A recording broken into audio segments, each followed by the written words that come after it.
I'm ready to slash and burn. No quarter. I am going to be uncomfortable and all over you from start to finish.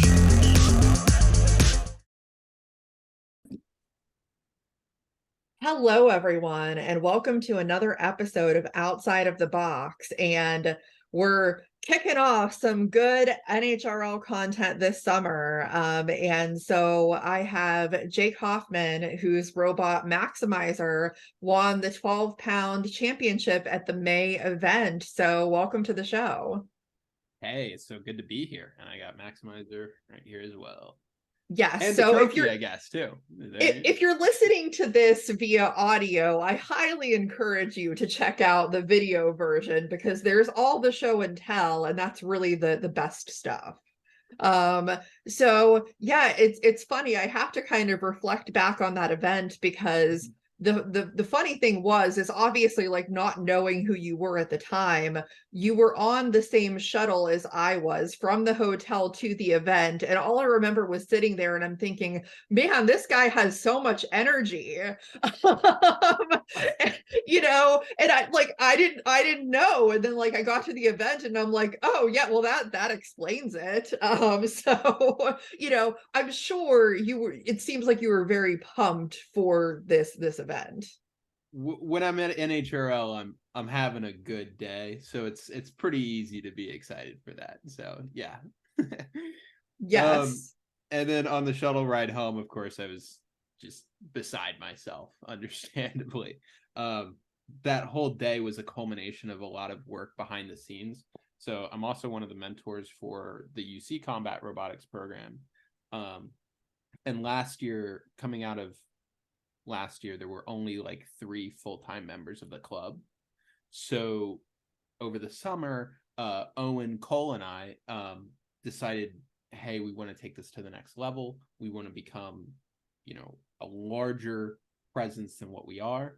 So May was our first event bringing a full team to NHRL, all 20 of us, and doing all that work behind the scenes and kind of having that culminate in one day and then kind of winning it too. It's a fairy tale, like having all that come together at once.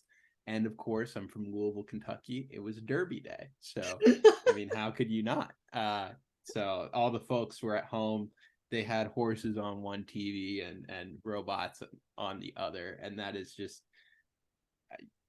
I was beside myself, yes, for a lot of reasons, but a lot of work behind the scenes with that team, with the team, and I can't wait to go back with them, hopefully this fall, and then definitely in November. So Yes. Now, going into the event, obviously you won, but what was your confidence level with Maximizer? Did you envision that this is what could happen? Certainly. My focus is always, the winning is so secondary. I wanted to go in and learn a lot. That's what I wanted to do in March. That's what I did in March. That's what my plan was for May. Go in, have some fun, learn a lot, and then come back with a better robot. I think that I'll never deviate from that script because it works. Winning is cool, and when it comes together, it's cool. But being able to observe and really grow my skill set, that's why I'm there, to fight with the best and to learn the most. Yeah, absolutely. Now those fights that you had that day were versus Rosie, Buzzkill, Carmen, and Crunk. And Cthulhu. And, yeah. So, like, as far as those fights go, I think most people would maybe think that the championship fight was the toughest, but was it, or was there a fight for you that was tougher? No offense to Zach, but so my first fight was probably the toughest. It is the only time there has not been a KO happening in one of my fights. If you look at my record, I'm 8-1 right now with 7 KOs. So that's just a testament to how party Cthulhu's built. So it's funny. So Cthulhu was built by Owen's little brother Corey, and Corey and I have developed a good friendship over the past couple of years.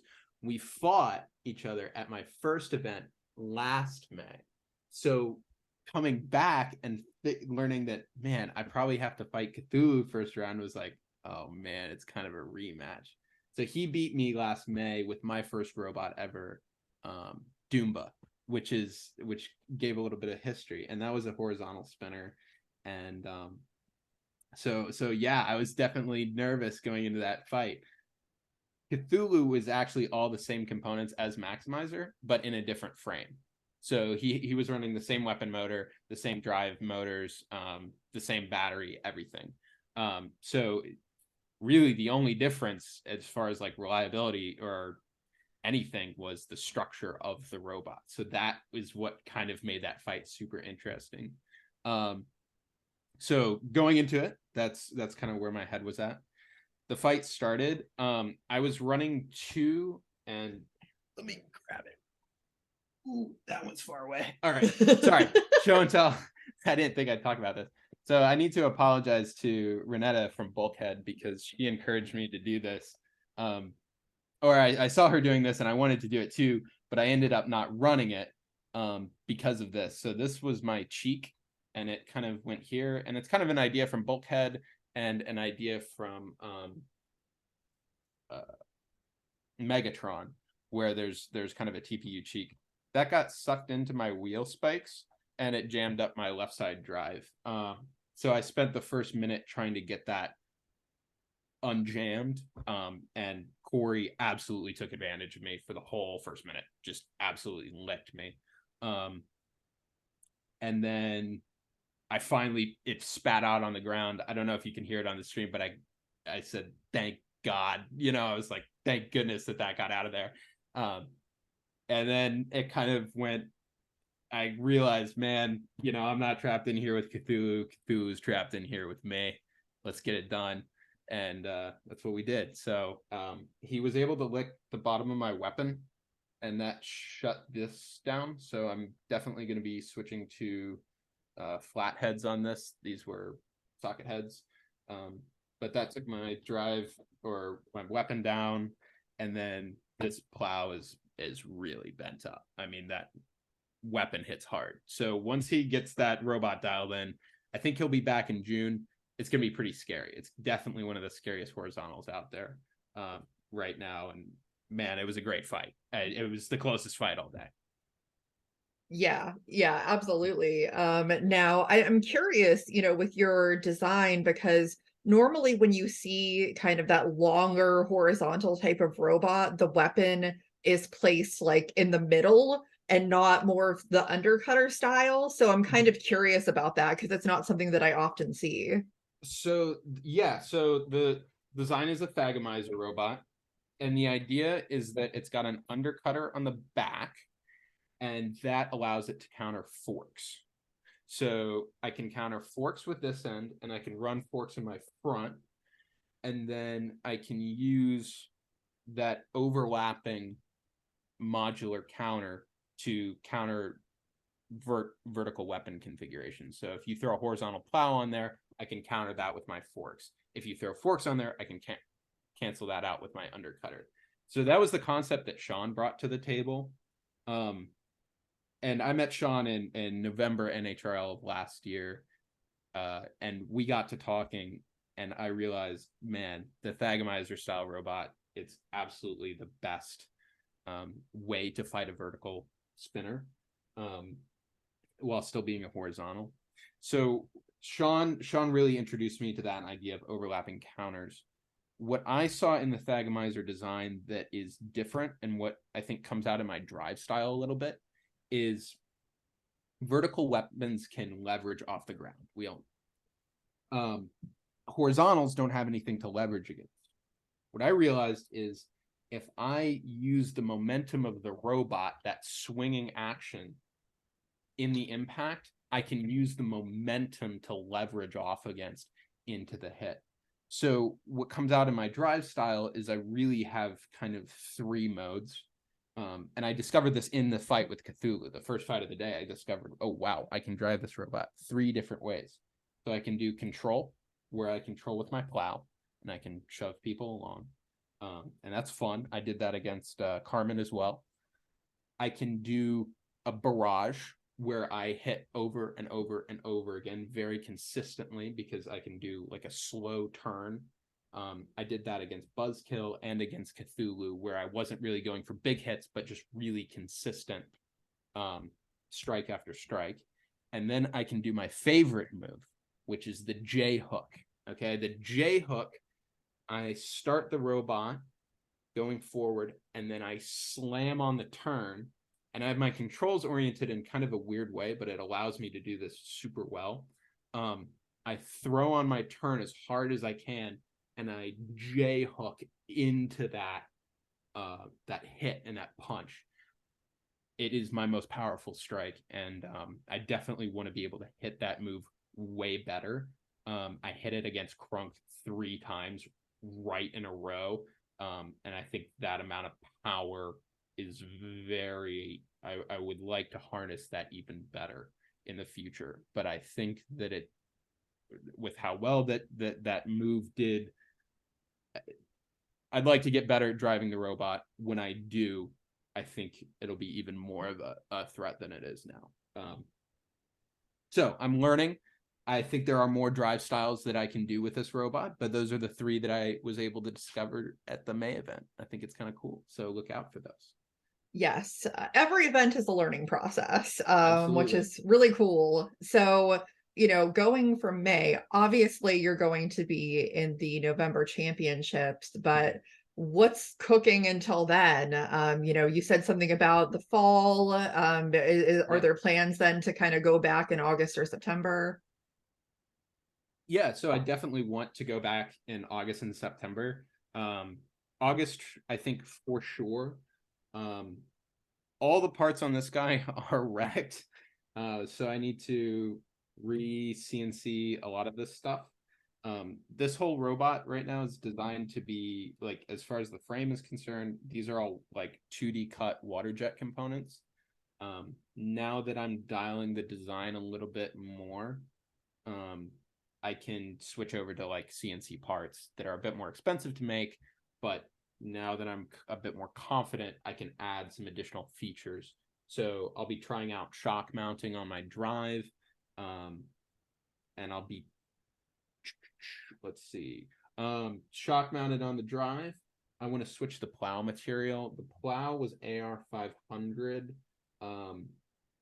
Think I want to give 4140 hardened a shot, since it seemed to hold up a little bit better on Sean's. Talking about my drive style, going back to that, it's gotten so aggressive that I was cooking my motor pretty hard. My working theory right now is I was back driving it with my timing belt, since these are timed together. So I'm going to be switching over to the V belt, which is more in line with like the Swole bar runs that. All of Team Defective has switched over to smooth pulleys, I believe, at least Krunk, Promheta, and Yabnal. Psycho is V belt, but taking some notes from them and going over to that V belt, I think will give me a bit more ability to dish out those repeated strikes without cooking my stuff up. So yeah, so lots of things in the works. There's going to be a lot of changes. Small tweaks. The overall design works, but everything on this bot is broken. So Such is robot combat. Yeah, right. Right. Now, obviously that is a 12-pound robot, something that I'm really curious about, because, I've obviously been following this sport for a while and seeing like the evolution of things, and the beetles, as far as entrance and NHRL, have grown substantially to the point where there has to kind of be a cap on that. Do you think that with that we may see the 12-pound division grow, as it would be like the next most accessible thing for people to build, especially those that have been building for a while and kind of know what they're doing?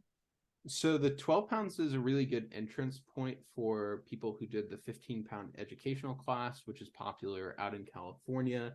There's a local one here in Ohio. That's where I started. So as far as like, as more students come out who have combat robotics experience and want to continue that into, you know, as a hobby, I think it's a good launching point.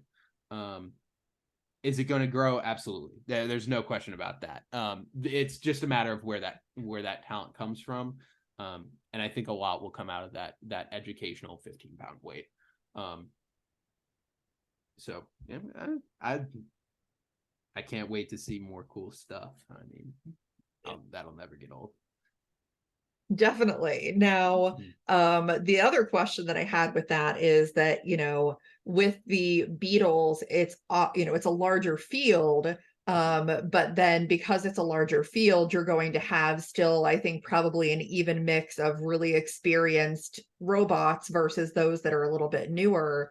Whereas 12-pound and 30-pound, it's a smaller field, but then I think you probably still have that same type of division.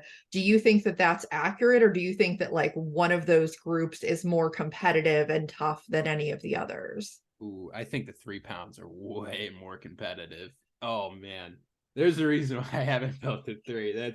That division scares me for sure. I mean, you've got Twin Beast and like, oh man, you got a lot of great robots in the 3s. So as far as like competitiveness, 12 to 3s, I think the 3s are way more competitive, but I haven't been in the sport too long, so I can't really make that judgment call. Yeah, it's I think it's tough no matter which road you go down. Yeah. You know, definitely having attended an event and being able to see, you know, some of the bots and all of that. I mean, like I feel like it's escalating every event because, you know, like March was kind of crazy. May was, I felt, very competitive across all 3. Yeah. And June is shaping up to be even more competitive than that. There are so many killer bots in 12. There are so many killer bots. I mean, just if you look at the ranking sheet, I mean, odds are, you know, your first fight, you could get lucky and get a soft bot, but that second fight is always going to be hard. It's always going to be hard once the field narrows down in the single limb bracket. I mean, it's yeah. It certainly is. Yeah. Which is why I now greatly look forward to the championships every year, because you know you're going to get a fantastic show no matter what. Absolutely. Yes.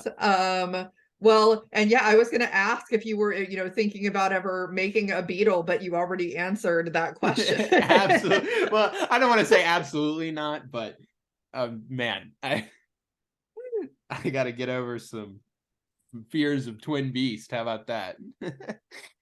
There's reasons why the bot that I'm trying to build has a heavy Brazilian influence. There's a reason for that. Yeah, right. They know what they're doing. Yes, exactly. Well, that's amazing. I think it's going to be, you know, really exciting to see what Maximizer does in November. And obviously, if you get there in August, September, you've already qualified, but it's still, I'm sure, going to be a great match, whatever you end up getting. Yeah. There's a lot of like off meta robots coming up in June. I would consider this guy pretty off meta. So I'm always looking toward that group. So like Billy, huge, biggish, all those robots kind of, and then there was one other. But having that group of robots, you know, fight a vert heavy field, is always interesting because there's always new stuff that works. One thing about that though is, and I think especially like talking about the Thagomizer design, is right now I'm fighting a unadapted class. So the class is not adapted yet to fight this robot.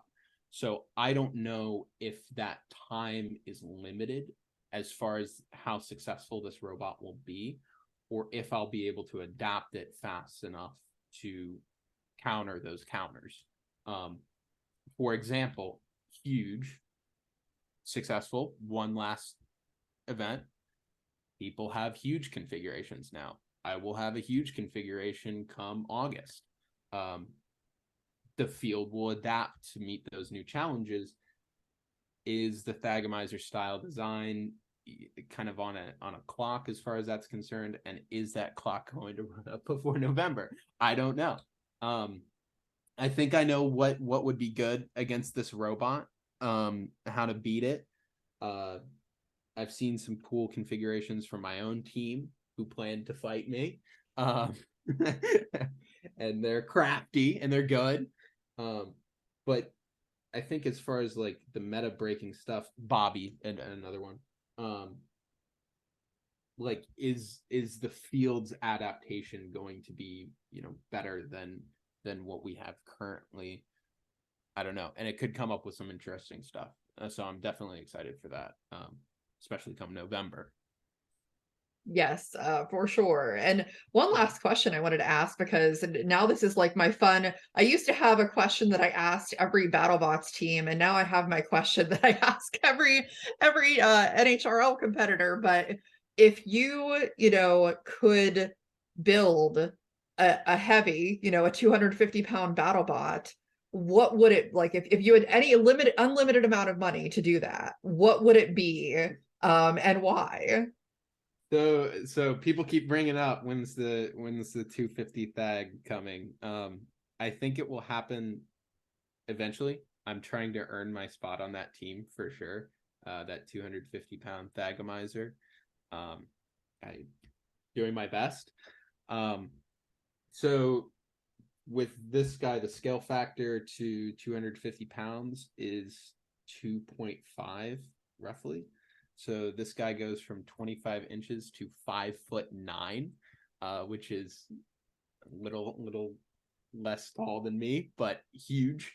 The biggest problem that we have kind of discussed about it is the wheels and the drivetrain, because of the inverse square law. As the scale gets larger, the drivetrain power has to get exponentially larger. So, you see Claw Viper, one of the biggest bots on the field, it's all motors inside. So would this require the same amount of drive power? Probably. Now, this is a scaled up version of Thagomizer, a 1-pound robot. Thagomizer can spin basically instantly. It's pretty frightening. If you check out Sean Becker's YouTube channel, you can see it. I mean, it snaps. This cannot do that. It's a combination of the wood floors and the size. But I've been able to adapt around that, develop things like the J-hook, like the barrage, where it's different. I won't force somebody into a corner and then hit a quick snap. I can't do that with how big this robot is. So if we scaled this up to 250, would the driver be able to develop different strategies where it could work out? That's a good question. As far as like running magnets and all that and BESC, I don't know anything about that yet. So I think the challenges to scaling this guy up are there. I think they're overcomable. I think money and personnel is the biggest problem. So bringing on, people who, who have done it before. I've never done it before. I've only been in the sport for a year now. So it's very daunting to say, I can do this. I can take this to 250. Do I think it's possible? Absolutely. Personnel and money. You're right. If I had infinite money, if you had infinite money, it would remove one of my problems. So, well, if you had infinite money, it would solve the other problem too. I'm sure you could find personnel real fast. Yeah, I agree. No, there's so many talented folks that I've been able to meet at NHRL too. I think, I think I could pull some people. which would be really cool. But yes, so 250 Thagomizer, I think is going to happen eventually. I'm trying to earn my spot on that team. It does take time and learning and all of that. I'm pretty sure anybody at BattleBots could say that is the case. So, well, I have no doubt that you have a bright future ahead of you with what you've been able to do so far, and we certainly look forward to seeing what Maximizer does in the future. But for anybody that's watching, please make sure that you continue to like, subscribe, support Combat Robotics, and all of that good stuff. And we will see everybody next time on the show. And thank you again to Jake. Thank you.